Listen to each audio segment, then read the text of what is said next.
Hello दोस्तों, कैसे हैं आप। आशा करता हूं कि आप सब बहुत ही बढ़िया होंगे। तो आज के इस वीडियो में हम पढ़ने वाले हैं फाइनेंशियल अकाउंटिंग के एक बेहद ही इम्पोर्टेंट चैप्टर जिसका नाम है हायर परचेस। बेसिकली इस वीडियो में हम कुछ टॉपिक्स को यहाँ पर पढ़ने वाले हैं और अगले वीडियो में हम इसका प्रैक्टिकल पोर्शन भी कंप्लीट करेंगे। तो सबसे पहले पढ़ते हैं हायर परचेस क्या होता है। Under hire purchase system, the buyer acquires the possession of the goods immediately and agrees to pay the total hire purchase price in installment। इसका मतलब क्या हुआ कि हायर परचेस सिस्टम में जो खरीदने वाला व्यक्ति है वो इमीडिएटली गुड्स के पोजीशन को एक्वायर करता है, यानी जब भी कोई वो गुड्स को खरीदता है तो उसका पोजीशन को वो इमीडिएटली एक्वायर कर लेता है और ये एग्री करता है कि टोटल हायर परचेस प्राइस को वो इंस्टॉलमेंट्स में पे करेगा। ठीक है, तो अब हम समझते हैं कि पोजीशन को एक्वायर करना क्या होता है और हायर परचेस प्राइस क्या होता है। ठीक है, तो चलिए इसे एक एग्जांपल के साथ समझते हैं। सपोज करते हैं कि दो लोग हैं, एक है हेतल और एक है पायल। हेतल का स्कूटी और बाइक्स का शोरूम है और पायल को एक स्कूटी खरीदनी है। तो जब पायल हेतल के पास स्कूटी खरीदने जाएगी तब क्या होगा, मतलब वो स्कूटी को परचेस करने का क्या प्रोसीजर रहेगा। तो क्या होता है कि जब वो एक स्कूटी को सिलेक्ट करेगी और हेतल को बोलेगी कि वो स्कूटी मुझे खरीदनी है, तो हेतल उसका कैश प्राइस बताएगी, मतलब टोटल कितने रुपए लगेंगे उस स्कूटी को खरीदने में। ठीक है, वो होता है कैश प्राइस। अब पायल कहेगी कि मेरे पास पूरे पैसे तो है नहीं, तो मैं जो हूँ इसको हायर परचेस सिस्टम के अंडर खरीदूंगी। ठीक है, तो अब इसमें होगा क्या, पायल के पास पहले जितने भी पैसे होंगे, ठीक है, चाहे वो 2000 हो 3000 हो, जितने भी हो, वो पहले हेतल को पे कर देगी। उसे हम कहते हैं डाउन पेमेंट। तो उसके बाद क्या होगा, सपोज हम मान लेते हैं वो स्कूटी जो है यहाँ पर 2 लाख की है। तो अब क्या करेगी पायल 10,000 का डाउन पेमेंट करेगी। उसके पास अभी फ़िलहाल 10,000 ही थे, तो उसने सिर्फ 10,000 ही दिया। ठीक है, तो उसको हम कहते हैं डाउन पेमेंट। तो 10,000 जब उसने डाउन पेमेंट दे दिया, अब 1,90,000 का उसका बैलेंस रहा पे करने के लिए। अब वो स्कूटी तो अपने घर ले जाएगी, पर वो जो 1,90,000 रहेगा वो उसको इंस्टॉलमेंट्स में पे करते जाएगी, चाहे वो इंस्टॉलमेंट्स मंथ्स में हो या चाहे वो इंस्टॉलमेंट्स ईयर्स में हो। तो वो उस इंस्टॉलमेंट जितना प्राइस है और जो उसने पहले डाउन पेमेंट को पहले हेतल को पे किया था, तो डाउन पेमेंट प्लस आपके जितने भी टोटल इंस्टॉलमेंट का अमाउंट रहता है, जब हम उन दोनों को प्लस कर देते हैं तो हमारा निकलता है हायर परचेस प्राइस। अब हम समझते हैं कि गुड्स के पोजीशन को एक्वायर करने का मतलब क्या होता है। तो अब पायल ने जो है यहाँ पर डाउन पेमेंट किया और वो जो है अपनी जो स्कूटी उसने खरीदी वो उसको अपने घर ले गई।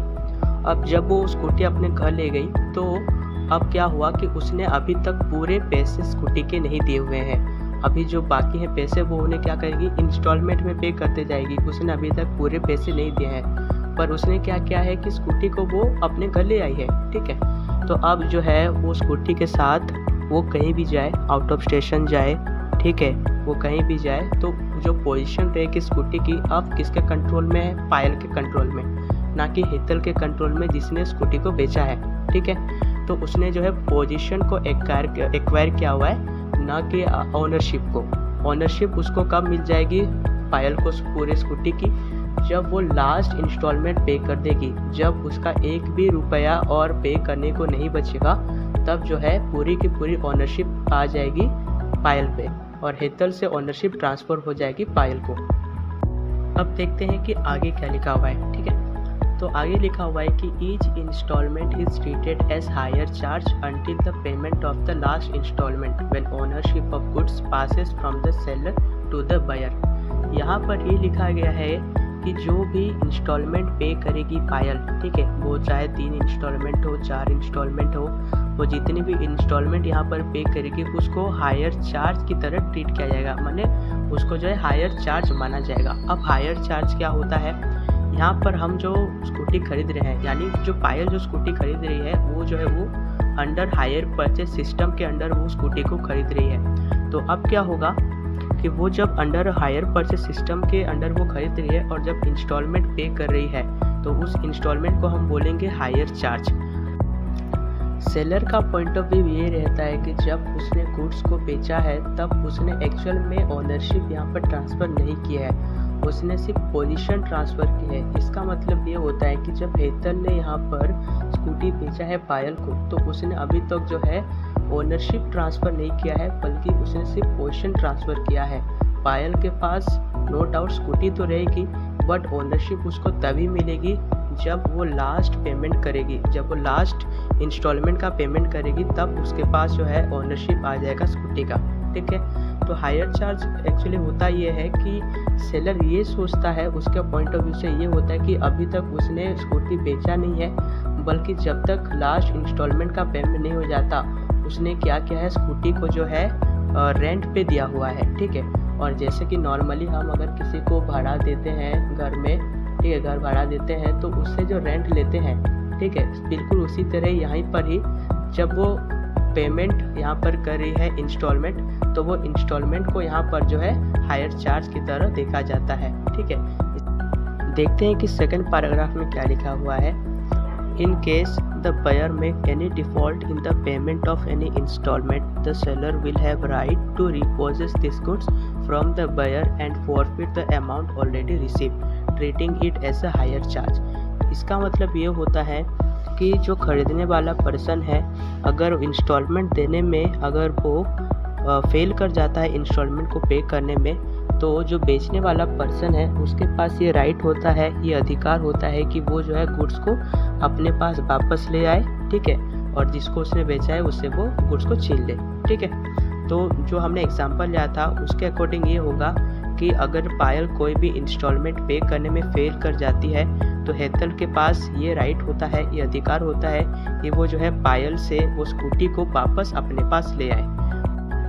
और पायल ने जो इंस्टॉलमेंट उसको भरा था, यानी हेतल को जो इंस्टॉलमेंट भरा था, उसके जो अमाउंट है, उसका जो पैसा है, अब हेतल उसको अपने पास ही रखेगी, क्योंकि उसका अकॉर्डिंग ये होता है कि उसने जो है यहाँ पर स्कूटी को रेंट में दिया था, तो वो उसके लिए रेंट के पैसे हैं, वो पैसे जो है वो पायल को वापस नहीं करेगी, बल्कि वो अपने पास ही रखेगी। थर्ड पैराग्राफ में ये कहा गया है कि but if the buyer is paying all the instalment on the due date, the seller has no rights to repossess this goods from the buyer. इसका मतलब ये हुआ कि अगर पायल सारे के सारे इंस्टॉलमेंट के पैसे टाइम पे अगर पे कर देती है हेतल को, ठीक है, यानी जो सेलर है हेतल को अगर वो उसको पे कर देती है टाइम टू टाइम, तब जो है हेतल के पास फिर कोई भी राइट या कोई भी अधिकार नहीं होता कि वो गुड्स को जो है अपने पास वापस ले आए। और जब पायल जो है लास्ट इंस्टॉलमेंट का पेमेंट कर देती है, तब जो है हेतल से ओनरशिप ट्रांसफ़र होके आ जाएगी पायल के पास, और पायल जो है गाड़ी की मालकिन बन जाएगी। अब हम देखते हैं कुछ ऐसे इम्पोर्टेंट टर्म्स जो कि हायर परचेज चैप्टर में हमको कॉमनली यूज्ड होते हैं। ठीक है, तो सबसे पहला है हायर परचेजर, या जिसे हम हायरर भी कहते हैं। ये वो पर्सन होता है जो गुड्स को खरीदता है। ठीक है, दूसरा होता है हायर वेंडर।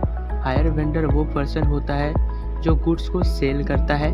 ठीक है, अब हम देखते हैं कैश प्राइस क्या होता है। कैश प्राइस बेसिकली वो प्राइस होता है, वो अमाउंट होता है जिससे हम किसी गुड्स को यहाँ पर खरीद सकते हैं। जैसे कि एग्जांपल लेते हैं, जो पायल ने जो बाइक खरीदी वो थी 2 लाख की, तो वो हो जाती है उसकी कैश प्राइस। फिर आता है हायर परचेज प्राइस। अब मैंने आपको पहले ही बताया कि हायर परचेज प्राइस क्या होता है। जो हम पहले डाउन पेमेंट भरते हैं, उसके साथ जब हम टोटल इंस्टॉलमेंट के अमाउंट को ऐड कर देते हैं, वो होता है हायर परचेज प्राइस। ठीक है, और इस हायर परचेज प्राइस को पे करके एक हायर परचेजर हायर वेंडर से जो है किसी सामान का खरीदारी करता है और उसका ओनरशिप भी एक्वायर करता है। अब आगे हम देखते हैं कि डाउन पेमेंट क्या होता है। ये वो प्राइस होता है जो कि हायर परचेजर जो है हायर वेंडर को पे करता है जब भी वो किसी एसेट को परचेज करता है। ठीक है, तो ये वो प्राइस होता है, मतलब जितना भी पैसा जो है यहाँ पर हायर परचेजर के पास होता है, वो हायर वेंडर को पहले उतना पे करता है, और फिर आगे का जो पैसा बचा होता है उनको फिर इंस्टॉलमेंट में पे करता है। दूसरा हमारा जो आता है वो होता है गुड रिपोजेस्ड। इसका मतलब ये होता है कि अगर जो हायर परचेजर है इंस्टॉलमेंट जब वो पे कर रहा है, तो अगर वो कोई भी इंस्टॉलमेंट नहीं भर पाता या नहीं पे कर पाता, तो जो हायर वेंडर रहता है वो जो गुड्स को हायर परचेजर से छीन के अपने पास ले आता है, उसको कहते हैं गुड्स रिपोजेस्ड। अब देखते हैं कि इंटरेस्ट क्या होता है। बेसिकली इंटरेस्ट वो होता है जो इंस्टॉलमेंट के साथ इंक्लूड रहता है। हर इंस्टॉलमेंट में, चाहे वो 2 इंस्टॉलमेंट हो, 3 इंस्टॉलमेंट हो, और चाहे जितने भी इंस्टॉलमेंट हो, हर इंस्टॉलमेंट के प्राइस के साथ कुछ इंटरेस्ट का पार्ट भी जुड़ा हुआ रहता है। तो इंटरेस्ट जब हमको निकालना होता है तो हम क्या करते हैं, हायर परचेज प्राइस से कैश प्राइस को डिडक्ट कर देते हैं, माइनस कर देते हैं, जिससे हमको इंटरेस्ट पता चल जाता है। फिर हम देखते हैं कि हायर परचेज स्टॉक क्या होता है। ये बेसिकली उन गुड्स का स्टॉक होता है जो कि ऑलरेडी हायर परचेजर से ख़रीदा हुआ रहता है, पर उसकी जो है इंस्टॉलमेंट पूरी पेमेंट नहीं हुई रहती है, कुछ इंस्टॉलमेंट की पेमेंट जो है बची हुई रहती है, पर जो गुड्स होता है वो जो है हायर परचेजर के पास ही रहता है। और इस वीडियो का जो लास्ट टर्म है वो है hire purchase debtor. Hire purchase debtor, जिसे हम इंस्टॉलमेंट ड्यू भी कहते हैं, ये ऐसे इंस्टॉलमेंट्स होते हैं जो कि अकाउंटिंग पीरियड में वो ड्यू हो चुके हैं, पर अभी तक जो है हायर परचेजर के द्वारा जो उसका पेमेंट नहीं हुआ है। इस वीडियो में सिर्फ इतना ही। हम अगले वीडियो में जो है इसके प्रैक्टिकल पोर्शन को एक्सप्लोर करेंगे, समझेंगे कि इसके प्रैक्टिकल क्वेश्चन को कैसे सॉल्व करने हैं, सारे फॉर्मूलेस जानेंगे। तो तब तक के लिए थैंक यू, और एंड तक बने रहने के लिए बहुत बहुत थैंक यू।